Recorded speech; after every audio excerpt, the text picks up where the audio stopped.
여자의 악다구니에 토끼가 얼굴을 찡그렸다. 여차하면 손찌검도 할 듯이 대드는 통에 토끼는 슬금슬금 물러나는 수밖에 없었다. 정확하게 상대방을 가리키고 있는 여자의 손가락이 허공을 마구 찔러대고 있었다. 여기서 장사하지 말라고 몇 번을 말해야 알아듣겠어? 아파트 입구엔 어느새 다양한 연령대의 아줌마들이 모여들었다. 자신을 부녀회장이라고 소개한 여자와 비슷해 보이는 40대 중후반을 비롯해서 어린아이 손을 잡고 입구를 오가다가 잠시 멈춰서 이쪽을 보고 있는 30대 초중반인 아줌마들도 덜어 있었다. 아이들은 대개 앙증맞은 노란색 유치원 가방을 메고 있었다. 토끼는 문득 어린이집에 맡겨놓은 아들이 떠올랐다. 4살밖에 안 된 아들은 아침마다 아빠와 헤어지기 싫다며 한바탕 소동을 벌이곤 했다. 어린이집 선생님에게 떠넘기다시피 맡기고 돌아서는 발길이 토끼로선 언제나 무거울 따름이었다. 도대체 여기서 장사를 하면 안 된다는 법이 어디 있습니까? 내내 수세에 몰리던 토끼가 한마디 던졌다. 내일 모레 부록의 나이를 바라보는 남자치곤 상당히 어린 얼굴을 하고 있었다. 덩치도 자라다 만 듯 표준에 미치지 못했다. 학창시절 내내 1번이었던 그를 친구들은 토끼라고 놀렸다. 승냥이처럼 토끼를 윽박지르던 여자가 당황했는지 꿀먹은 벙어리 마냥 입을 다물었다. 짐칸에 과일을 싣고 온 토끼의 트럭은 아파트 입구에서도 몇 발짝 떨어진 곳에 세워져 있었다. 오전에 지나간 순찰차도 이곳에서 장사하는 걸 뭐라고 하지 않았다. 법이 있다면 이미 처리가 되고도 남았을 터였다. 번쩍거리는 경광등이나 위협적인 경고방송도 없었다. 순찰차는 그냥 당연하다는 듯이 트럭 앞을 유유히 지나쳐갔다. 법이 왜 없어? 당장이라도 경찰을 부르면 너희들은 바로 구속이야. 알아? 다시 입을 연 여자는 아까보다 더 당당한 태도로 변해 있었다. 무슨 근거로 저렇게 확신하는 것인지 토끼는 헷갈리기 시작했다. 아파트 앞에서 장사하면 안 된다는 법이 정말로 있다면 그로선 낭패가 아닐 수 없었다.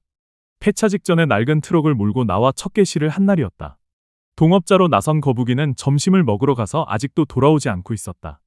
2블록쯤 떨어진 곳에 있는 편의점에서 컵라면을 먹고 있을 거북이의 도움이 간절히 필요한 상황이었다. 차 빼지 않으면 정말 신고해버린다. 농담 아니야. 동화 속 마녀처럼 여자가 눈살을 찌푸렸다. 잠깐만요. 친구가 점심 먹으러 갔어요. 올 때까지만 기다려주세요. 마녀 같은 여자가 주머니에서 휴대폰을 꺼내는 통에 토끼는 얼른 손을 내저었다. 그 순간 승리의 깃발은 여자 쪽으로 기울고 말았다. 10분 안에 이곳에서 떠나라는 말을 남긴 채 여자는 뒤돌아섰다. 모여들었던 아줌마들도 제 갈 길을 재촉해 걸음을 옮겼다. 거북이에게 연락하기 위해 휴대폰을 꺼내는 그에게 눈길을 주는 이는 한 명도 없었다. 아파트 주민들은 처음부터 이 일에 관심이 없었던 것처럼 행동했다. 그는 자신이 꼭 투명인간이 된 것 같은 착각에 빠져들었다. 유치원에서 돌아온 손자의 손을 잡고 아파트 단지 안으로 들어가는 할머니가 눈에 띄었다. 아침에 손자를 유치원에 보내고 나서 사과와 귤을 샀던 할머니였다. 젊은 사람들이 수고한다며 살갑게 굴던 태도는 거짓말처럼 사라지고 없었다. 서둘러 걸음을 옮기는 할머니의 뒷모습을 바라보았다. 잎이 다 떨어진 나무를 지나 건물 모퉁이를 돌아서는데 거북이가 전화를 받았다. 야, 씨발, 좁댔어. 다짜고짜 욕부터 튀어나왔다. 왜 그래? 담배 말고 뭐 돈이라도 좀 쥐어달래? 입안에 아직 금식물이 남아있는지 쩝쩝거리는 소리가 들려왔다. 경비가 아니고 부녀회장이 떴어. 어라? 경비 말로는 괜찮다고 했잖아. 그랬지. 자기만 믿으라며 큰 소리를 탕탕 쳤었지. 토끼가 경비실 쪽으로 고개를 돌렸다. 한바탕 소동이 벌어진 와중에도 도움은커녕 잠깐 밖을 내다보지도 않았다. 자기하고는 아무런 상관이 없다는 태도로 경비는 담배만 피우고 있었다. 젠장, 함보루값만 날렸네. 휴대폰 너머로 라면 국물을 버리는 소리가 들려왔다. 어떻게 할까? 철수해? 어쩌겠어. 말 들어야지. 바닥에 내려놓았던 거나 올려놓고 있어. 지금 바로 갈게. 통화를 마친 거북이가 휴지통에 라면 용기를 버렸다. 밑바닥에 건더기가 조금 남아 있었지만 미처 처리할 시간이 없었다. 서둘러 편의점을 나온 거북이가 우뚝 멈춰 섰다. 커다란 덩치와 어울리지 않게 부산하게 움직이던 안에서와 달리 그는 느긋한 동작으로 담배를 꺼냈다. 식후에 담배를 피우는 건 거북이의 오랜 습관이었다. 담배를 입에 물고 라이터로 불을 붙인 뒤 길게 빨았다. 불똥이 진한 주황색으로 밝아졌다가 연기와 함께 빛을 잃었다. 희뿌연 연기 너머로 길이 보였다. 아무런 특색 없는 길이 아득하게 멀게만 느껴졌다.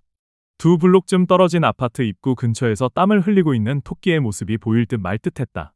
순간 빨리 가서 도와줘야 한다는 생각이 떠올랐다. 과일은 오늘 안으로 팔지 못하면 상품 가치가 떨어지고 말 것이었다. 담배를 물었어도 당장 뛰어가 팔을 걷어붙여야 하는 상황이었다. 첫날부터 공칠 수는 없었다. 조금이라도 빨리 다른 장소로 이동해야 하는데 이상하게도 몸이 말을 듣지 않았다. 한 걸음을 내딛는 것도 귀찮게 느껴질 정도로 움직이기가 싫었다. 도와줘야 한다는 천사의 음성과 좀 더 느긋해져도 괜찮다는 악마의 음성이 니코틴에 짓눌려 끈적끈적하게 변하고 있었다. 휴대폰이 요란하게 울렸다. 꺼내보니 토끼의 본명이 떠 있었다. 동업자로서, 아니 오래된 친구로서의 의리가 솟구쳐 올라왔다. 담배를 바닥에 버린 뒤 거북이가 달리기 시작했다. 육상선수처럼 빠르고 날렵한 동작은 아니지만 한 걸음 한 걸음마다 절박함이 묻어나왔다. 살아남아야 한다는 절박한 심정으로 거북이는 빠르게 거리를 좁혀나갔다. 과일 상자를 짐칸에 싣고 있는 토끼의 모습이 한눈에 들어왔다. 토끼와 거북이의 절박한 심정이 눈에 보이지 않는 유기체가 되어 허공으로 날아올랐다. 마치 목적지가 있는 듯 빠르게 움직이던 유기체가 육교를 향해 날아갔다. 아파트가 하나 둘씩 생기기 전부터 육교는 그 자리에 있었다. 사거리를 조금 지난 곳에 있던 시멘트 덩어리는 아주 약한 바람에도 흔들릴 정도로 불안한 상태였다. 사람들은 좀 멀리 걷더라도 저만치 떨어져 있는 횡단보도로 길을 건넜다. 육교를 이용하는 건 술에 취한 취객이나 아주 바쁜 일로 서둘러야 하는 사람들뿐이었다. 가을이 지나고 겨울이 가까워졌다는 걸 피부로 느낄 수 있는 바람이 불었다. 간밤에 취객이 토하고 간 흔적은 한낮이 되도록 고스란히 남아 있었다. 환경미화원도 육교 위까지 올라와 수거하는 일은 없었다. 바닥에 버려진 쓰레기는 바람에 날려 자연스레 없어졌다. 육교를 더럽게 만드는 것은 비둘기나 인간이 남기고 간 흔적뿐이었다. 오랜 시간이 만들어낸 자연스러운 흔적들 사이로 할머니가 한 명 앉아 있었다. 바닥에 돗자리를 깔고 앉은 할머니 앞에는 나물 종류가 몇 가지 놓여 있었고 돗자리 끄트머리엔 뭔가를 적어놓은 박스 쪼가리가 하나 놓여 있었다. 나무를 팔려는 의도로 삐뚤빼뚤 적어놓은 글씨 같지만 뭘 의미하는 것인지는 쉽게 알아볼 수가 없었다. 유치원생보다 못 쓴 글씨는 언뜻 숫자 같기도 했다. 박스 쪼가리를 어디에서 구해왔는지는 아무도 알 수 없었다. 어쩌면 바람에 날아와 우연히 그 자리에 놓인 것인지도 몰랐다. 정작 중요한 건 낙서 같은 글씨의 의미를 굳이 알아야 할 필요가 없다는 것이었다. 아침부터 정오가 될 때까지 할머니 앞을 지나간 사람은 전부 합쳐봐야 3명밖에 없었다. 그것도 3명이 한 일행인 듯 나란히 지나가고 난 뒤에는 아무도 육교 위에 올라온 적이 없었다. 쪼글쪼글하게 주름진 손을 모아 입김을 불었다. 화창한 날씨였지만 바람이 불어 한기가 돌았다. 꽁꽁 얼어붙은 손을 입김으로 녹이며 할머니는 좀채 오지 않는 손님을 하염없이 기다리고 있었다.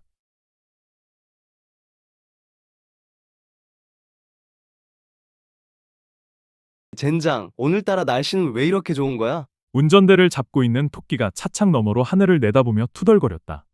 그러게, 살짝 춥기는 해도 구름 한 점 없는 하늘이 정말 높아. 무심코 한마디 내뱉은 거북이가 담배를 꺼낸 뒤 라이터에 불을 붙였다. 힘껏 빨아서 확실하게 불이 붙도록 만든 뒤 운전석에 앉아있는 토끼에게 담배를 내밀었다. 차창 너머를 내다보고 있던 시선이 잠깐 동안 담배 쪽으로 내려왔다. 운전대에서 손을 떼기가 어려운 상황이라 입만 살짝 벌렸다. 그 입에 담배를 물려주고 나서 한 개비를 더 입에 물었다. 불을 붙이며 거북이가 조수석 쪽 차창을 힘겹게 열었다. 어이구, 왜 이렇게 안 돌아가냐? 굉장히 뻑뻑해졌네 이거. 손으로 돌려야 차창이 열리는 구식장치였다. 가까스로 차창을 열자 으스스한 한기가 들어왔다. 야, 날도 추운데 창문을 왜 여냐? 환기 좀 시켜야지. 몇 모금 빨지도 않았는데 벌써 연기가 꽉 찼잖아. 거북이는 차창 밖으로 담배 연기를 내뿜었다. 토끼도 속으로는 차창을 열고 싶지만 다시 닫는 게 귀찮아서 선뜻 손이 가지 않았다. 돈이 더 들어가더라도 버튼을 눌러서 차창을 열고 닫을 수 있는 모델로 살 걸 잘못했다는 후회가 뒤늦게 밀려왔다. 거북이와 함께 중고차 매장에 발을 들여놨을 때 사장인 듯한 아저씨는 밉살스러운 미소로 가장 최근에 나온 모델부터 보여주었다. 언뜻 봐선 중고라고 생각되지 않을 정도로 깨끗한 차들을 보며 토끼는 쓰린 속을 달래야 했다. 앞뒤 재지 않고 마음에 드는 차의 키를 손에 쥐고 싶은 마음이 굴뚝 같았지만 그런 짓을 할 만한 경제적인 여유가 없었다. 게다가 옆에 딱 붙어서 이것저것 따지는 거북이 때문에 그는 현실과 이상의 경계를 넘나들며 지갑을 만지작거릴 수밖에 없었다. 장사를 하기 위한 트럭을 비롯해 모든 걸 다 정확히 반으로 나눠서 같이 구입할 계획이었다. 그렇게 하지 않으면 애초에 시작하지 않는 게 좋을 것 같다는 거북이의 말에 토끼도 동의했다. 아무리 친한 친구 사이라도 속고 속이며 살아가는 요지경 같은 세상에서 확실하게 일을 처리하자는 제안을 거절할 생각은 눈곱만큼도 없었다. 하지만 차를 살 때만큼은 자신이 마음대로 하고 싶어 약속 따윈 그냥 깨버리고 싶었다. 이거 어떻습니까? 현대에서 나온 포터 1톤으로 조장축 123마력 엔진으로 굴러다니는 놈이 올시다. 아저씨가 가리킨 청색 트럭 앞유리에는 현대카고 포터 123용달 2008년 3월식이라고 적힌 종이가 붙어 있었다. 짐칸에 깔려있는 철판은 녹슨 흔적도 없이 깨끗했고 호루까지 장착되어 있었다. 무사고 차량이며 28,000밖에 달리지 않은 A급이라는 아저씨의 설명에 토끼가 얼마냐고 물었다. 용달 넘버 포함해서 1552유. 이 정도 가격이면 정말 거저먹는 거나 마찬가지라니까. 아저씨가 제시한 가격의 거북이의 시선은 벌써 다른 차로 향했다. 내색은 하지 않았지만 토끼도 1,000만 원 이상이라는 말에 그 다음 차 쪽으로 걸음을 옮겼다. 눈치 빠른 아저씨는 980짜리를 보여주었다. 앞유리에 붙어있는 종이엔 현대카고 포터 초장축 용달 2004년 5월식이라고 적혀 있었다. 프린터로 뽑아내면 보기에 깔끔할 텐데 누가 썼는지 글씨가 참 가관이었다. 토끼와 거북이의 시선이 700짜리 기아카고 프런티어 용달 2003년 9월식으로 향하는 걸 본 아저씨의 표정도 삐뚤빼뚤한 글씨처럼 일그러졌다. 처음 그들을 대했던 친절한 태도는 온데간데 없어지고 말았다. 아저씨는 살 테면 사라는 듯 불편한 심기를 마음껏 내보였다. 그런 분위기에서 거북이가 최종적으로 마음을 정한 건 매장 한 구석에서 먼지를 뒤집어 쓰고 있던 낡은 트럭이었다. 앞유리에 붙어 있어야 할 제품 설명도 없었다. 기가 막히다는 듯 허탈한 미소를 짓는 아저씨와 같이 토끼도 거북이의 선택에 실망했다. 도대체 굴러나 갈까 싶을 정도로 낡은 상태를 보며 토끼는 설마 팔려고 내놓은 건 아니겠지 싶었다.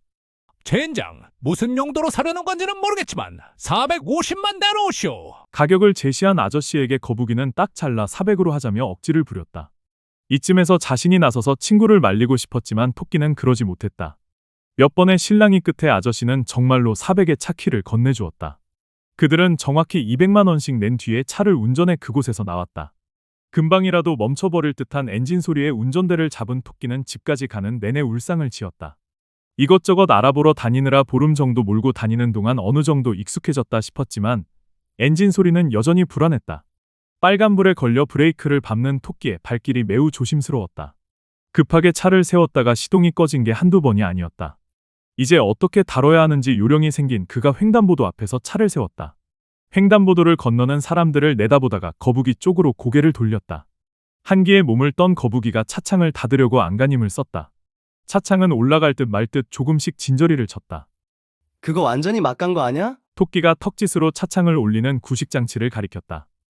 뻑뻑한 것뿐이야. 조금만 더 힘을 줘서 돌리면 올라갈 거야. 그러게, 그때 700짜리로 샀으면 얼마나 좋아.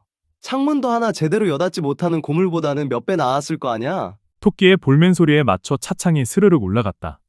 횡단보도 양쪽에 있는 신호등의 파란불이 깜빡거리기 시작했다. 너나 나나 그 정도라도 살 수 있는 형편이었다면 왜 안 샀겠냐? 조수석과 운전석 가운데에 세워둔 빈 생수통에 거북이가 담배꽁초를 집어넣었다. 그럴 수 있는 형편이 아니었다는 걸 내가 제일 잘 알잖아. 사람들은 이미 횡단보도를 건너고 없었다. 파란불이 아직 깜빡거리는 상황에서 토끼는 트럭을 출발시켰다. 괜히 대꾸했다가는 본전도 못 찾을 게 뻔한 상황이었다. 카드비 돌려막다가 결국은 사채까지 끌어다 썼다며. 대꾸 없이 토끼가 라디오를 켰다. 이 정도라도 감지덕지해야 할 상황에서 무슨... 일장연설로 이어질 태세인 거북이의 말이 최신 댄스 음악에 잘려나갔다.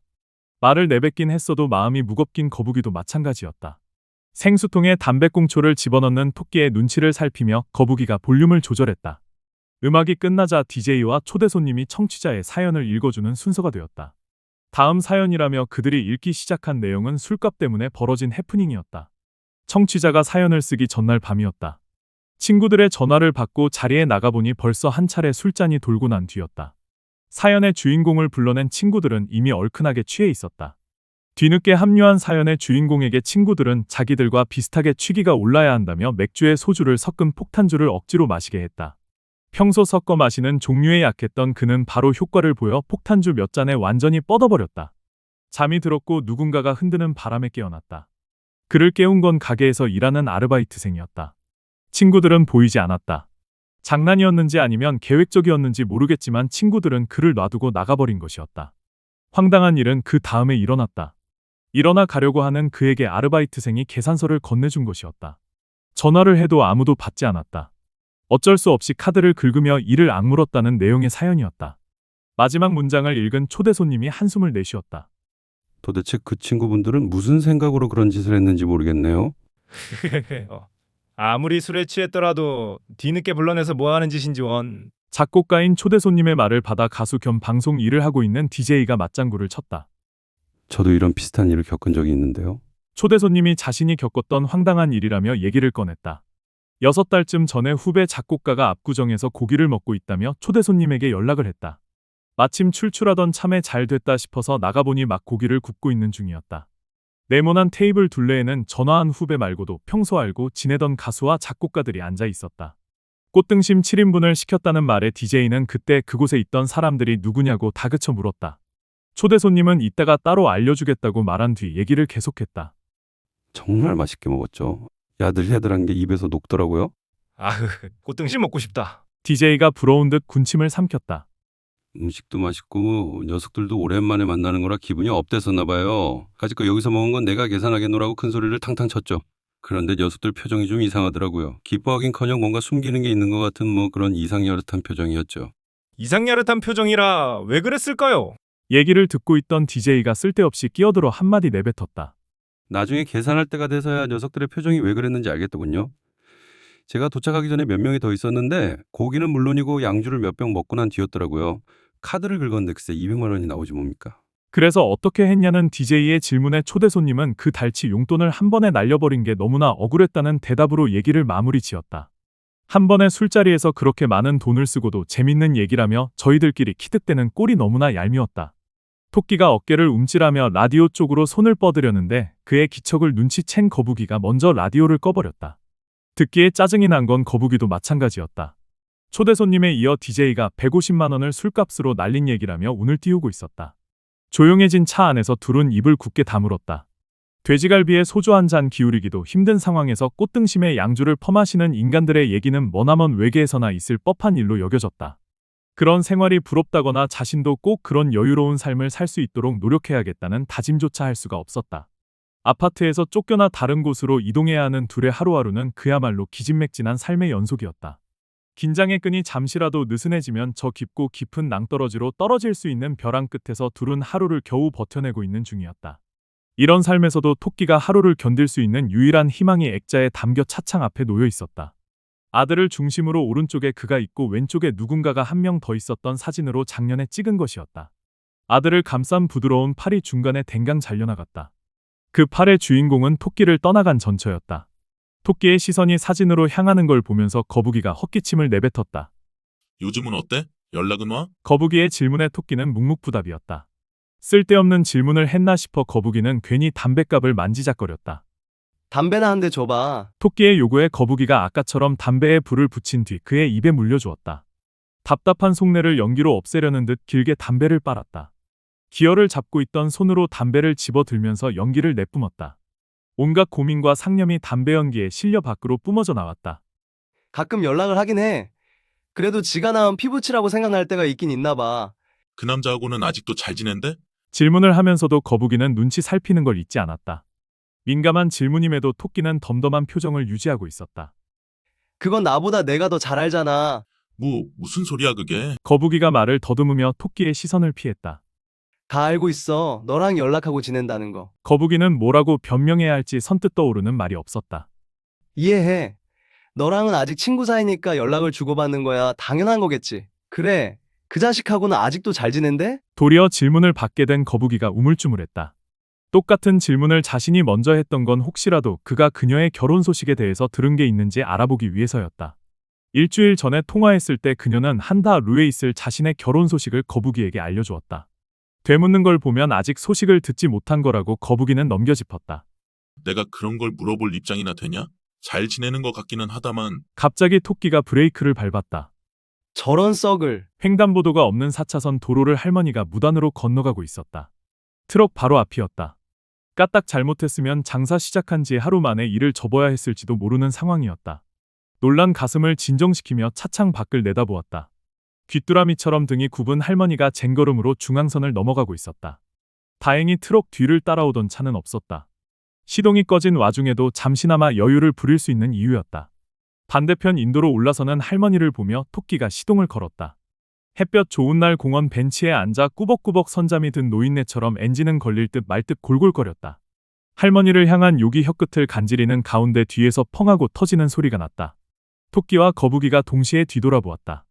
시꺼먼 연기가 몽실몽실 피어올랐다. 참았던 욕이 토끼의 입에서 터져나왔다. 눈에 보이지 않는 유기체로 변한 토끼의 욕이 허공으로 날아올랐다. 앞서 절박한 심정이 날아갔던 육교를 향해 토끼의 욕도 날아갔다. 육교 위에 할머니는 두터운 솜잠바 안에서 뭔가를 꺼내고 있었다. 때 묻은 보자기로 꽁꽁 싸놓은 걸 천천히 풀어보니 손바닥 크기만한 도시락통이 나왔다. 뚜껑에 그려져 있던 토끼와 거북이는 오랜 시간을 증명이라도 하듯 흔적만 남긴 채 사라지고 없었다. 주름 진 손이 뚜껑을 열자 날아온 유기체들이 가래떡이 되어 도시락통 안으로 들어갔다. 연탄불에 구운 듯 군데군데 탄 흔적이 있는 가래떡을 할머니가 집어들었다.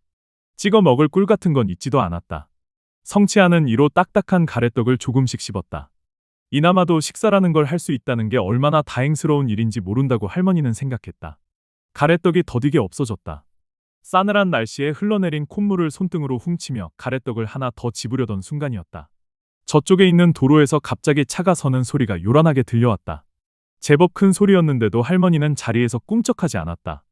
뒤이어 뭔가가 펑하고 터지는 소리까지 났지만 할머니에겐 그저 작은 소동에 불과했다. 시간의 흐름을 거슬러 올라간 저승에 넋이 나서기에는 아직 부족한 상태였다. 할머니는 가래떡을 먹는 일에만 열중하고 있었다.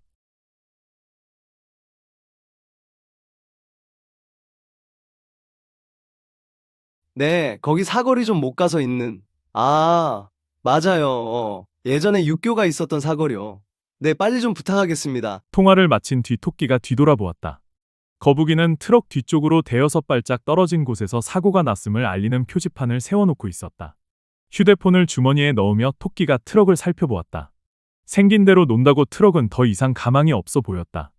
아무리 시동을 걸어봐도 엔진은 돌아가지 않았다. 200만 원에다가 짐칸에 실려있는 과일값에 반까지 고스란히 날리게 될 처지였다. 뭘 해도 자꾸만 꼬이는 자신의 인생이 원망스러워 토끼는 미칠 지경이었다. 견인하러 언제쯤 올 수 있대? 표지판을 놓고 온 거북이가 토끼에게 물었다. 빨리 와달라고 했으니까 곧 오겠지. 대답하며 토끼가 차에 몸을 기댔다. 이런 상황에 대해서 누군가를 탓할 기운도 없었다. 거북이에게 악다구니를 쳐봐도 해결 방법은 나오지 않을 것이었다. 씀씀이가 큰 자신을 버리고 다른 남자 품에 안겨버린 아내를 보면서도 그는 속으로 화를 식혔을 뿐이었다. 그런 그의 성격을 누구보다 잘 아는 거북이가 지금 상황에서 해줄 수 있는 건 담배를 권하는 것밖에 없었다. 하지만 언제 다 피웠는지 담배는 한 개비밖에 남아있지 않았다. 돛대네. 너나 펴. 괜찮아. 자, 거북이가 내민 담배를 보며 토끼가 씁쓸하게 미소를 지었다. 담배를 물고 라이터로 불을 붙였다. 연기를 머금은 채 숨을 깊게 들이마셨다. 그나저나 이 동네도 참 많이 변했다. 그땐 이 정도로 아파트가 많지 않았는데 말이야. 거북이의 말에 토끼가 새삼스런 눈빛으로 주위를 둘러보았다. 양쪽에 늘어선 아파트 말고도 변한 건 한두 가지가 아니었다. 강산이 한번 변할 시간이니까 없던 게 생기기도 하고 있던 게 없어지기도 하는 게 당연한 거겠지. 말하며 토끼가 사거리 쪽으로 시선을 돌렸다. 육교가 있던 자리엔 이제 횡단보도가 놓여 있었다.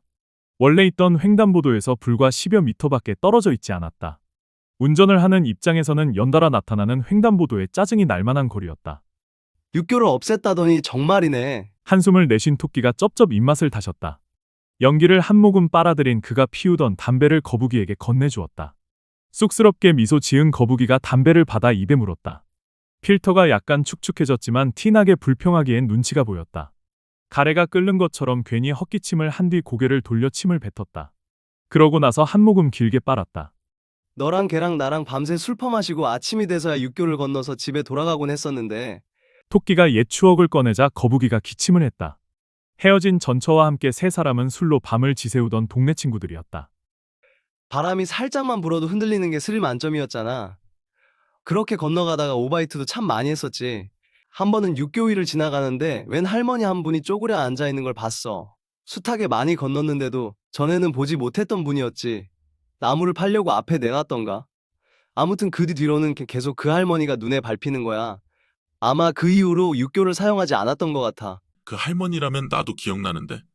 나물이 맞을 거야 아마도. 거북이가 말을 받았다. 그 순간 가래떡을 먹고 있던 할머니가 고개를 들어 아파트 사이에 있는 도로로 눈길을 던졌다. 자기 얘기를 하고 있는 남자들이 눈에 띄었다. 낡은 트럭에 몸을 기대고 있는 남자가 그 할머니는 지금 어떻게 됐을까라며 되뇌듯 말하자. 그 앞에 담배를 물고 있는 남자가 그때도 연세가 꽤 많았던 것 같은데라며 뭔가를 암시하듯 은근히 말끝을 흐렸다.